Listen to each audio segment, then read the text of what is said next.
Bismillaahi Raxmaani Raxiim. Walaalayaal ku soo dhowaada meel walbo joogtaan Somal Telecom Skill Development. Aad baan ugu faraxsanahay maanta inaan halkan ka bilaabo casharo taxane ah oo la magac baxay Communication Industry. Casharadan taxanayaashu waxay ka koobnaan doonaan hadduu la yidhaahdo 8 cashar. Casharka ugu horeeya ayaan maanta halkan ku qaadanayno waxaa la yidhaahdaa telecommunication ecosystem, isgaarsiinta xubnihiisa. Casharkan koobaad wuxuu ka kooban yahay ama waxaynu halkan ka qaadanaynaa caawa kow, what is the telecommunication industry? Labo, the telecom ecosystem. Saddex, CSPs ama communication service providers iyo mobile network operators MNO. Ujeeddada aan ka leenahay hadduu la yidhaahdo casharka koowaad waxa weeye kow, in si cad iskula fahamno qaybaha uu telecommunicationku ka kooban yahay maadaama aynu isleenahay si details ama si faahfaahina usii gala oo waqti badan geliyo oo fideoyo badan ka duuba. Guud ahaan inaan isla fahamno si cad xubnaha uu ka kooban yahay telecommunicationka oo dhan. Ujeeddadaan isleenahay ka gaadha koobaad weeye maanta. Ujeeddada labaadna waxa weeye mobile communicationku qaybta uu kaga jiro telecommunication industryga guud ahaaneed, maadaama oo mobile industrygu aad ummadda Soomaaliyeed u khuseeyo oo aad wax ugu taro. Halkuu kaga jiraa industrygan waa objectiveka labaad aan isleenahay ka gaadha hadduu la yidhaahdo. Haddaan markaa u gudubno qodobka ugu horeeya ee ahayd what is the telecommunication industry. cashar horeon soo duubay hadduu la yidhaahdo waxaa ku jiray definitionska oo detailed ahayd, laakiin telecommunication guud ahaan waxa weeye communication at a distance,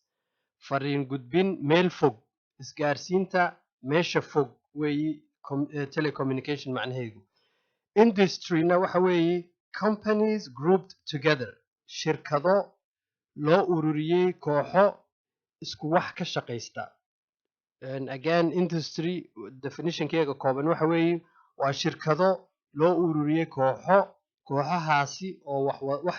isku wada mida ka shaqaysta. Marka si aynu aad ugu sii fahamno industryga iyo qaybihiisa kale waxa weeye hal daqiiqo ayaan hadduu la yidhaahdo dul maraynaa. Marka dhaqaalaha adduunka waxa loo qaybiyey sectors, waxa la yidhaahdo sectorskuna wuxuu ka kooban yahay industries grouped together. Marka industries kala duwan oo laysku ururiyey ayaa sector laysku yidhaahdaa. Marka industryguna waxay ahayd shirkado loo ururiyey kooxo oo wax ka wada shaqaysta. Marka shirkado laysku ururiyey ayaa la yidhahdaa industry. Industry laysku ururiyeyna waxaa la yidhahdaa waa sector. Marka si kale haddaan u dhigo waa tan oo waxa weeye halka saad aragtid company kow iyo labo iyo saddex iyo afar intaasoo company oo mid walba wax uu qayb gaara uu ka qabto industrygaas ayaa laysku wada ururinayaa, laakiin meel bay ka wada shaqeeyaan, wax gaaray ka wada shaqeeyaan, laakiin mid walba iyadoo si gaara wax gaara ay ka wada shaqaystaan, haddana mid walba meel buu kaga takhasusay waxaas. Marka kompaniyada laysku ururiyey ayaa A-da isku noqonaysa. Marka A-du waa kompaniyo laysku ururiyey oo isku wax ka shaqaysta, then B-duna waa kompaniyo kale oo wax kale ka shaqeeya and so on. Marka laysku wada geeyo waxay noqonaysaa industry. Industry kow iyo industry laba iyo industry saddex marka laysku geeyana sector bay noqonaysaa. Sector kow iyo sector laba, sector saddex iyo sector afar laysku geeyana dhaqaalihii oo dhan baa sidaa loo dhigay si wixii layskula fahmo. Dhaqaalaha adduunka sidaas ayaa loo xisaabtamaa. Marka inaku tafaasiil badan kama sii gelayno, waxa inta naga khusaysa un baan ka gelaynaa. Marka that's what it means. Industry waxay ahayd shirkado loo ururiyey kooxo oo isku wax ka shaqaysta. Marka telecommunication industry industrygu halkeebuu markaa muxuu isagiina kasii dhigan yahay. Waxa weeye waa sidaynu hore uga hadalnay telecom industrygu wuxuu bilaabmay taqriiban waxa si structured oo organized ah oo habboon la iskugu wada geeyey taariikh ahaan 1830 weeye marka dib loo celin taariikh marka lagu noqdo telecom industry wuxuu ka kooban yahay all the different companies noocay doonaan ha noqdaan kampaniyada kala duwan ama iyagoo tafaasiila waan geli doonaa laakiin all the companies kampaniyadaasi maxay ka shaqaystaan waxay ka shaqaystaan waxa weeye waa communication waxay ka shaqaystaan waa information waxay ka shaqaystaan waa wargudbin isku xiriiris long distance short distance waxa doontid bale laakiin waxay ka shaqaystaan waxa weeye waa communications iyo serviceyo khidmooyin kale oo soo raacana way leeyihiin in a global way adduunkaas oo dhan kampaniyada kala duwan ee isku wada xidho oo dhan marka loo ayaa telecom industry ay tahay marka waxa weeye waa shirkadooyin kala duwan waxyaalo gaara kala qabta waxa ay ka shaqaystaanna waxa weeye waa communicationka adduunka meel walba joogana way isku wada xidhayin oo way isku xidhmaan marka that telecommunication industry waxaan uga jeedno haddaan markaa qodobkaas halkaa kaga tagno oynu u galno telecom ecosystem telecommunication ecosystem ama ecosystemka kelmaddu kama hadlayno nature ama biology marka aad maskaxda waxaa kusoo dhici karta marka ecosystem la yidhahdo biology kelmaddu waa kelmad iska ballaaran oo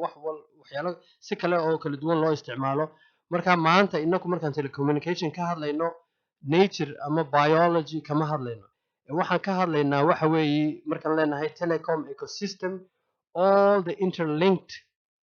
networks shirkadooyinka isku wada xiran shirkadooyin badan oo kala duwan oo isku wada xiran kow network element waxyaalaha ay shirkadaasi ama networkyadaas oo dhani ay ka kooban yihiin from fiilada xariga to connectorska to nodeska to hardware iyo soft wax walo kampaniyadaas oo dhan dhammaantood ay ka koobeen waxa ugu yar ilaa waxa ugu weyn oo isku wada network elementka deviceska ama handsetka iyo waxa uu end usersku isticmaalo wax walba oo consumer ku isticmaalo oo networka ku xiran ha noqoto mobile ama handset ha noqoto TV ha noqoto computer ha noqoto modems sensors and so on waxaas oo dhan ayaan ka hadlaynaa markaan leenahay telecom ecosystem qodobka ugu hore waxa weeye waa interlinked networks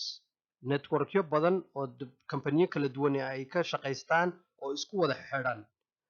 wax walba oo networkaas uu ka kooban yahay wax walba oo end user ama consumerka uu isticmaalo oo networka ku xidhan waa kow laba operatorsku waxa weeyaan waa service providers howlwadeennadu is the service providers waxay ka ganacsadaan telecommunication serviceska marka khidmooyin kala duwanna way bixiyaan marka waxa operatorsku waa kuwa ka ganacsada waa kuwa companiga aad u tagtid aad lacagta siisid ee markaa ku facilitate gareeya suurtagal kaaga dhiga inaad waxaad isticmaalaysid oo dhani ay jiraan waa kuwaas operatorsku waxa kale oo telecom ecosystemka saddexaad ay ka kooban yihiin waxa weeyaan waa vendorsku waxa weeye suppliers of equipment devices platforms solutions and so on marka waa kuwa qalabkoo dhan sameeya kuwani qalabkay sameeyaan ama hardware ha noqdo ama software ha noqdo ama platform solution ha noqdo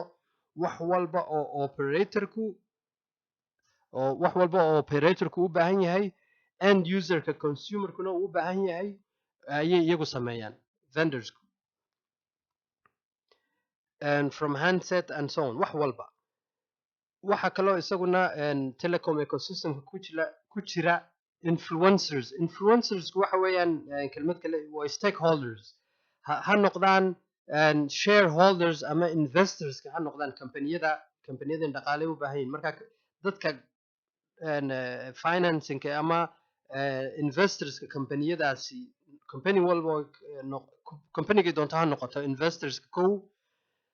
marka influencerska haddaan ku noqdo waxa weeyaan waa investors kow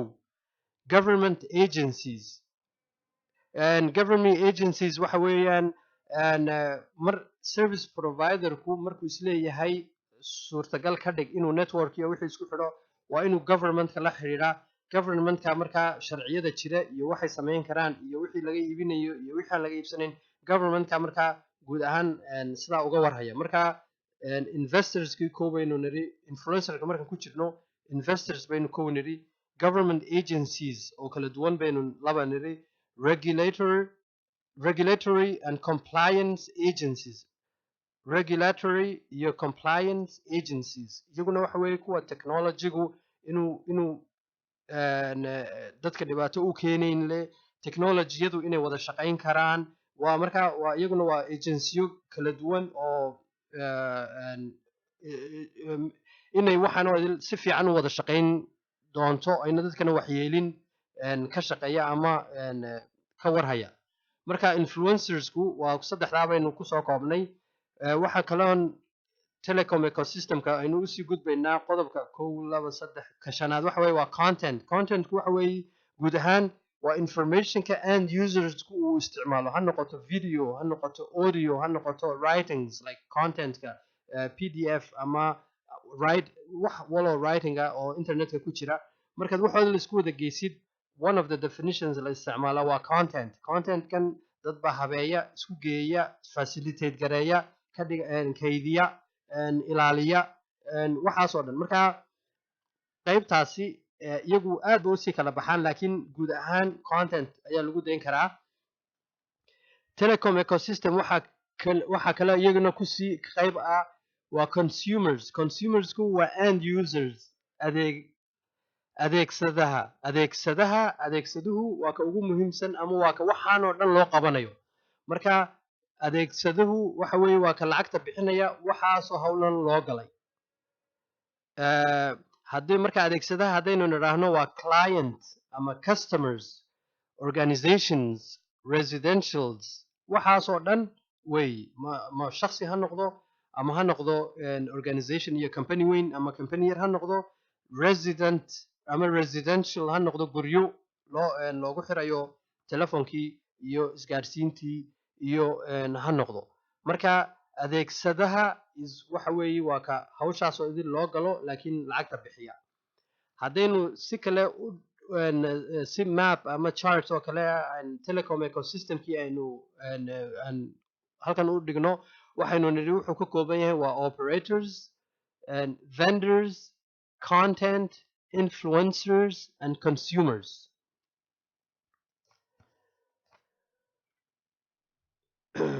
marka halka aan xooga saari doono intaasoo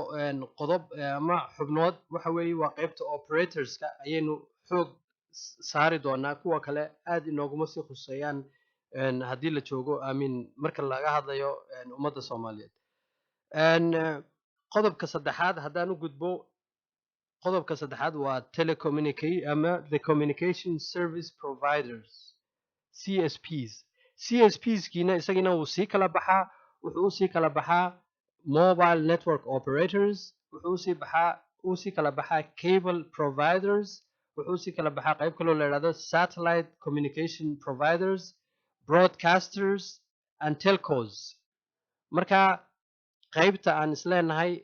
culayska saara marka nacam waxa weeye waa qaybo kala duwan oo service communicationka ah bixiya weeyaan kuwa serviceyada bixiya qaybo kala duwan qaybta aynu culayska saari doono haddii la yidhahdo inaku waxa weeye waa mobile network operatorska ayaa aad inoo khuseeya oo aynu culays badan saari doonaa marka in conclusions waxa weeye waxaan ka soo hadalnay telecommunication industry guud ahaan waxay ka dhigan tahay waxaanu ka soo hadalnay telecommunication ecosystem xubnaha uu ka kooban yahay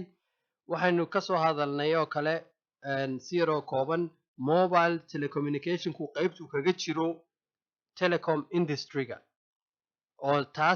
taan isleenahay xooga saara hadduu ilaa yidhahdo ay tahay marka casharkii koowaad halkaa buu ku dhammaaday waxaan isleeyahay soo koob casharada si wax gaara oo kooban uu ka hadli karo marka intaabaan islahayn maanta dulmara casharadana waxaan jecelnahay inaan dadkii wax u tari karo in lasii gaadhsiiyo وبالله التوفيق وصلى الله وسلم على نبينا محمد وعلى آله وصحبه وسلم walaalayaal aad baad u mahadsantihiin